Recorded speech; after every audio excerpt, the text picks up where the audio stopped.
Hi, everyone. I'm Julie Livingston of WantLeverage Communications, trying to get this LinkedIn Live thing right. This is my first broadcast for a series called Julie's PR Patter, where I intend to share best practices and insights and ideas about what I do as a public relations and LinkedIn strategy professional. I will be interviewing lots of different guests from across my network. And today I'm really excited to have my husband, actually, Peter Gordon, with me. He runs New York Financial Organizers, which he'll tell you about. And I thought we'd kick off the series today by talking about reinvention and second chapters, because both Peter and I have actually had second careers, maybe even more than that. And I think that how we did it is kind of interesting and maybe inspiring. So, Peter, welcome to my show. It's a pleasure to be here. Thank you for joining me. If I might say, I think you're looking at the wrong camera. Look at the computer camera. Okay, thank you. Much better. We'll get it. I'll get it right. First time. That's part of having a second chapter is learning from your mistakes. That's right. Anyway, so Peter, tell us a little bit about what you do, what New York Financial Organizers is, and how you started it. New York Financial Organizers is a daily money management company. What we do is we help people pay their bills, deal with insurance claims, and pretty much deal with anything on the non-investment side of finance. Most of our clients are elderly, so we work with people who are have cognitive issues, or maybe they're just overwhelmed by their lives. They're busy professionals, and they want a better handle on their budgets and where their money's going, and we help them recognize trends and maybe help them save money. I got into this industry, which most people, the same way most people do. And that's by helping my parents. I helped my father, and then my mom, and recognized that it could be a viable career. So, how did it all happen, though? Tell us a little bit about what you were doing before you started New York Financial Organizers. Well, what the genesis of it was, and how you. Well, interestingly enough, this is not my second chapter. This is my third chapter. So what I was doing before, I like to call it NYFO, New York Financial Organizers. I had a graphic design firm. And before that, I was working on Wall Street. I have an MBA in finance, and I worked for Sanford Bernstein. And I took on, in their marketing department, I started creating all their slide presentations, realized I could do it on my own and be a consultant, and started a slide consultancy business that turned into a design firm, and I had a partner. And then in 2008, my father became ill, and my brother, my sister, and my mom and I, we were very close, and Julie also. We didn't know what to do to help my dad. We were totally lost, and we couldn't navigate the tricky waters of geriatric care. And luckily, through networking, I met an individual who referred me to a geriatric care manager. And quite honestly, that changed my life. First of all, it helped my family deal with the medical issues my dad was going through, and it exposed me to the world of geriatric care services. And my father passed away, and my mom became ill. She ended up being bedridden and needing 24-hour care. And in the world we live in this country, that's a very expensive proposition. And, it could be financially devastating. It is to many people. So, she had an apartment in Manhattan that she worked her whole life for, and she had a decent pension. And she would have gone through that in a couple of years to pay for the 24/7 care.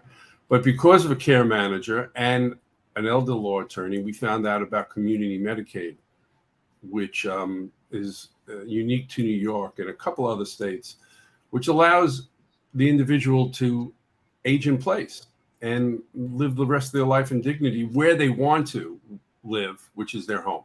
My mother was always said that. I just want to stay in place. I want to live here. I want to die here.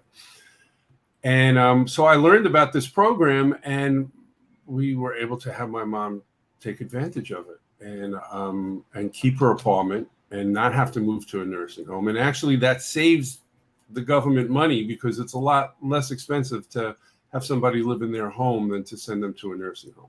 So I just want to have you back up a little bit and tell us how you, I understand that you were helping to care for your parents.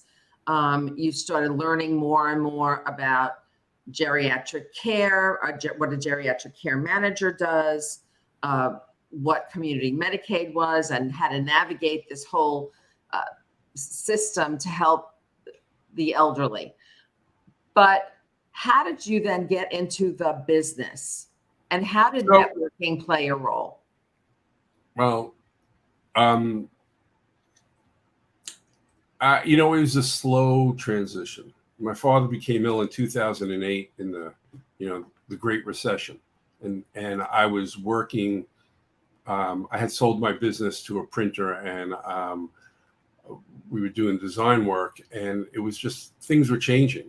The business climate was terrible, and everything was moving from the telephone to email. Wasn't even a texting yet, and I believe LinkedIn was around then, but nobody knew anything about it. And so I started looking at different options, and I actually left that company and started doing consulting work in graphics and animation and video, and continued to take care of my mom. And I always networked. I mean, when I had my design firm, I built it by networking. And I mean, people always say about the two of us that we're like incredible networkers, and that we have a big contact network, and that we know people in all kinds of industries, not only the ones that we work in, and that we actively network. We put ourselves in situations where we're going to meet different professionals. Right. Well, we're connectors. And a great example of you, Julie, is on Sunday mornings, we would get the New York Times and the Help Wanted section, which is kind of gone now. You would go through the Help Wanted section, looking at things for you, but then circling things for other people. And you were looking out for other people. I was always amazed by that, and saying, oh, this is a great job for so-and-so. And so that's the key to networking. So it's kind of having a mindset. A networking mindset is when you're actually always thinking about the other people and how you might make introductions or provide them with ideas that could help them.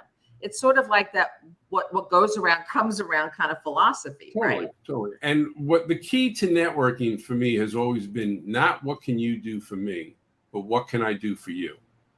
And as strange as it sounds, I'm not always comfortable talking about myself. I'd rather hear about the other person. I'm intrigued by their story, and so it comes pretty natural to me as far as that's concerned. Yeah. And so I've always done that. And I remember walking down the street saying, I'm so good at putting people together. Why can't I create something out of it? I didn't want to be a headhunter or anything, and I was really frustrated by that. And I mean, I did it, being in the business I was in the design business, it's project to project. And that's difficult, and always looking for the next thing and trying to keep clients and dealing with the corporate world. And I continued to network, and I met somebody through a good friend of mine, John Parisi, who is a life insurance agent who I will be interviewing tomorrow morning for my podcast. Right. And we should say that John Parisi is with Northwestern Mutual. John Parisi, if you ever need a life insurance agent, he's your man. I mean, you want somebody like this. He's a trusted advisor. Very much so. And John told me about a guy in his office who sold long-term care insurance, who had some kind of group of people that got together and they helped seniors. And so I went to meet the people in that group, and I actually sort of brought a bell went off for you, like, yeah, I wow, was like, I was I'm learning all looking. this stuff, helping my parents. I'm good at it. I mean, I'm going to go to this networking group and see what it's about. Right. And also I was considering, I was looking to transition. So I was looking at all my options, and I actually brought the care manager that was helping my parents because I thought it would be good for her. And that's just the way. And then we go there and she meets somebody that she knows, Norman Portnow, who Julie and I just bought health insurance from. I mean, this is the world of interconnectivity and networking. It doesn't have to, and I also, when I started my business, it was 1990, and networking to me was a dirty word. It was like that Jerry Rubin in the early 80s and late 70s started this networking thing, and I looked down upon it. But I quickly learned that was the only way that I was going to expand my business, was by meeting people. Right. And the way you and I look at networking, it's relationship building. We have fun at it. I mean, you and I really enjoy it. We enjoy meeting other people. We're not necessarily walking into a room and thinking, oh, who's my next business connection? Who am I going to get business from? It just doesn't work that way. It's got to be through developing authentic, genuine relationships. Exactly. So I go to this meeting, and Norman Portnow was there, and Henry Alta ran the meeting, and the organization was called the Orion Resource Group. And he didn't view it as a networking meeting. He viewed it as a resource group. And that if you need to help somebody and you don't have the expertise, well, you could find it at the Orion Resource Group. And that made all the difference to me. Now, I didn't join right away. It took me a while to transition. It's not easy to make a change. Things have to be right, or things that you have to be desperate. You have to hit bottom of some sort. But it took me a while, but then I made a decision with my family, my wife, that I would pursue this. And I just started talking to everybody I knew. And I thought maybe I'd be a geriatric care manager. And I talked to people about that. And I talked to a company called Eddie and Shine, who are really the leaders in the field of I didn't know it, of daily money management. I thought they were geriatric care managers. And I talked to Gideon Shine, who sadly passed away last year. And he said, I'm not a care manager. I'm a daily money manager. And I saw your resume. You'd be perfect to do that. And so that's how you started learning about what a daily money manager is. Yeah, it wasn't a great leap because I was doing all that for my mom. But you realized that it was an actual profession and something that you could be good at and could pursue as a career and a business. It clicked very quickly. Talk a little bit about the support systems that you had in place, Peter, because a lot of people, when they're considering a second chapter or a third chapter, in our case, what do you need to have? What fundamental things do you need to have to kind of take that next step? Because it is scary. It's very scary. So you need a set of cojones. Well, you need support from your family, and Julie is incredibly supportive. And you need to be really curious, and you need to put yourself out on the line. You just need to put yourself out on the line. And for me, I had to meet as many people as possible. And I mentioned Henry Alter, and Henry Alter got me my first 2 clients. He referred me, actually 3. He referred me, and it got me rolling. And I was willing to take the risk. I knew, I happened to know what I was doing. I was doing it for my mom, so right. It was fine. You had a little non-professional experience, right? But then I went out of my way to meet people. So you go to a group, whether it be BNI, which I was very involved in my graphic design career, and you go to meetings, but the magic doesn't happen in the meeting. The magic happens outside of the meeting. You meet people and you put yourself out there, and you have coffee or lunch or whatever it might be. And I just absorbed what people were doing and offered my services to them if necessary, and thought about them. And when talking to other people, it's always clicking. It's always as an example, I wanted to say something happened to me the other day where I'm willing to talk. My therapist gave me a referral. It wasn't really for my business. I knew it wasn't. He knew someone who was having trouble because their mother passed away and there was no will, and he was estranged from the family. And I said, of course, have him call me. And the fellow called me, and I talked to an attorney that I know, and an elder law attorney. Says, that's not really what I do. They need litigation. And she referred me to this other guy who does trust and surrogate. It's called surrogate court litigation. And I had a great conversation, and I was calling him not for me. I was calling him for someone else. But exactly, he said to me, "Oh, it's good to know you. That we act as fiduciaries, and it was really good for him to know me." Your and more importantly, started building from there. Yeah. You sort of. So it goes back. Well, but what more importantly, he was able to help the person that I wanted to connect him with, and the key. So again, just real quickly, is. The key is having other resources. And that's why I love the Orion Resource Group.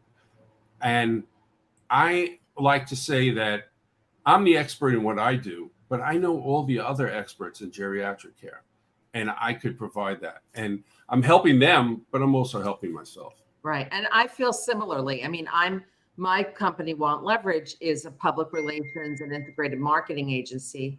I also do LinkedIn strategy.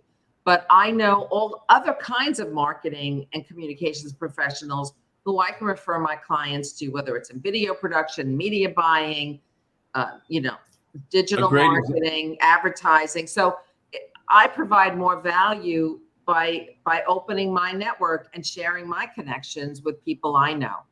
A great example of that is I belong to a group called the Strategic Advisory Board. It's made up, there are 2 consultants who run it, and then we have other business members, other business owners who are members, and we exchange information. It's been great for me. And there was a fellow who owns a pretty nice restaurant and catering business, and they needed marketing help.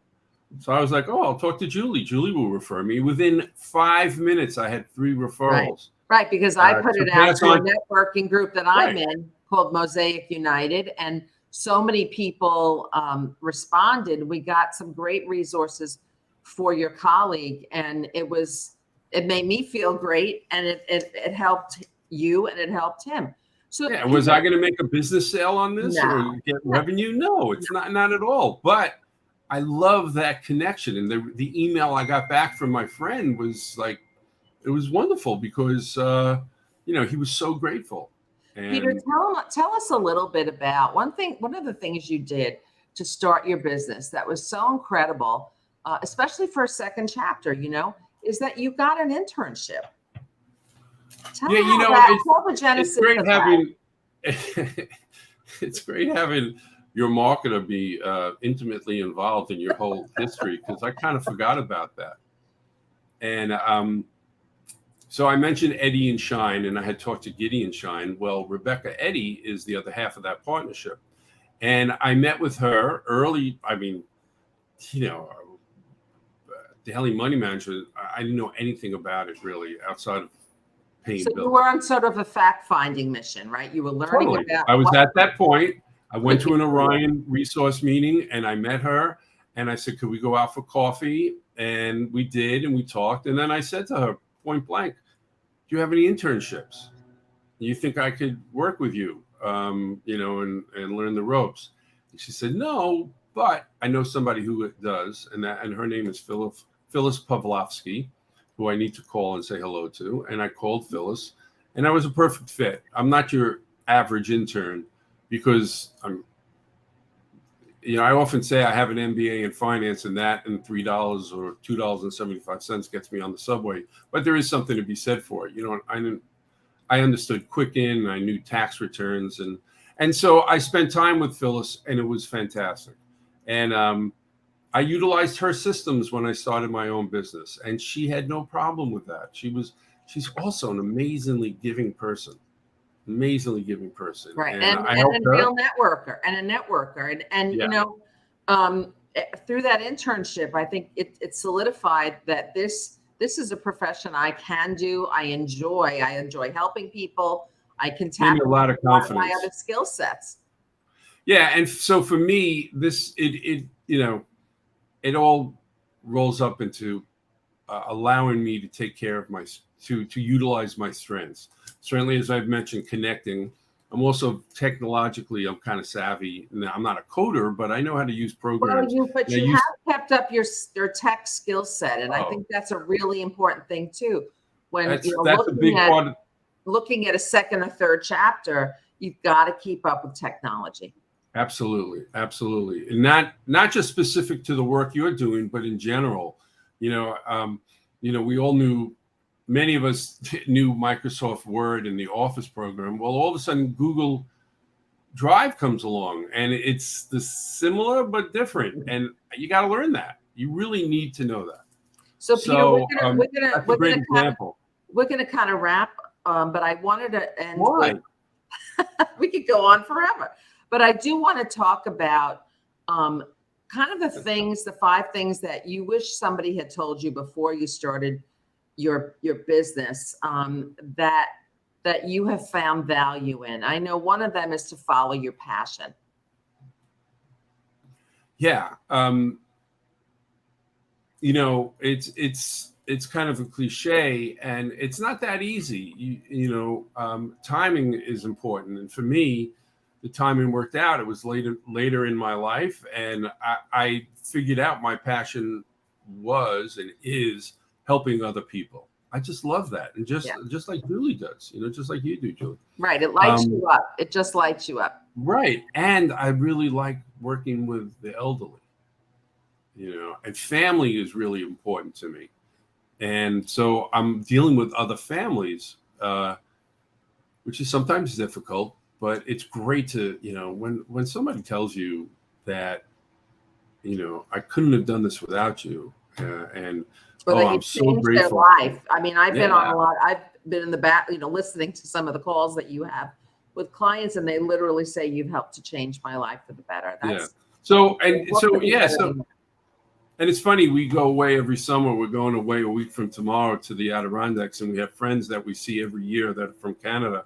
And one of them was saying to me for years, you should be you should be a therapist. And then we had another friend who said I should be a social worker, and that I missed my calling. Well, I found my calling, and my passion is more people than numbers, but I love working with numbers, and I get to do that now, because we're analyzing people's cash flow and expenses. Right. So follow your passion, and then I think you really capitalized on your best skill. Yeah, and they're kind of interrelated. And my best skill, I would say my superpower. Your superpower. It's so funny. People say that with a straight face. I don't know how they do that. But my superpower is connecting people, and as I mentioned earlier, I would think of how can I make money at doing this? And that's just not the way I work. I'm just, I'm not naturally someone who sees dollar signs. But as it turns out, I have found that. And so it's been great. It's the passion for helping others and working with people. Part of your journey and my journey too, because we grew up in with similar families, similar backgrounds, is that we had to kind of break through a mindset that was sort of ingrained in us, that to run a business, you may not be a good person. Like business owners were not always good people. Yeah, no, I grew up my father and his father were hardcore liberal Democrats, and did not look kindly upon business. They were always fighting for the little man, and which I think is great. but I also know I need to make a living. And so that mindset was not there. And then with your dad worked in the garment. Like both my parents were civil servants, and your mom was a teacher, and your dad worked in the garment district, but he, terrible business horrible environments. people. So And really, screamers and yellers, and so he always he was just you have to be nasty. When I was in my design business, he goes, you have to be cutthroat. Well, it turns out you don't have to be cutthroat. You have to look at the bottom line. Right. You have to, and that's right. And I've learned that, I don't go out of my way to do something for nothing. I do it because I really want to, but I also stand up for myself when, I have a fee that I charge and I don't cut it, and I used to do that in my other business. So where a client would say, you do this one for me at a good price and there's plenty of work coming. Well, that was the kiss of death I learned. So, So what about you that you can't, there's that saying that you can't be all things to all people. Talk about that. Right. Well, that was exactly it. And we did that in our design business where we, we help small businesses and large businesses, and we tried to do strategy, and that's just not who we were, and it didn't work. It really didn't work. And so now I decided that I would focus only on daily money management. I mentioned care management, and there's some daily money managers who will do care management. And I always bring in another resource, and I'm not interested in doing more than what I'm good at and my expertise. And that just helps. That's helped me because I have these resources, and then they look to me. Especially care managers. Care managers like to bring us in because we make sure they get paid. So it works out pretty well. And I view my role as being a spoke in the wheel. I've done a bunch of videos about that. And each spoke is a different resource for our clients, whether it be a care manager, a home health care agency, sometimes a real estate attorney, a trust and estate attorney. Estate planning is critical. All these spokes help our clients to thrive in their lives, whether it be the end of their lives or the middle of their lives. And I have to say one thing that it's not really part of it's involved in my second act, but I work with my son. My oldest son Jacob is my partner, and that's just incredible.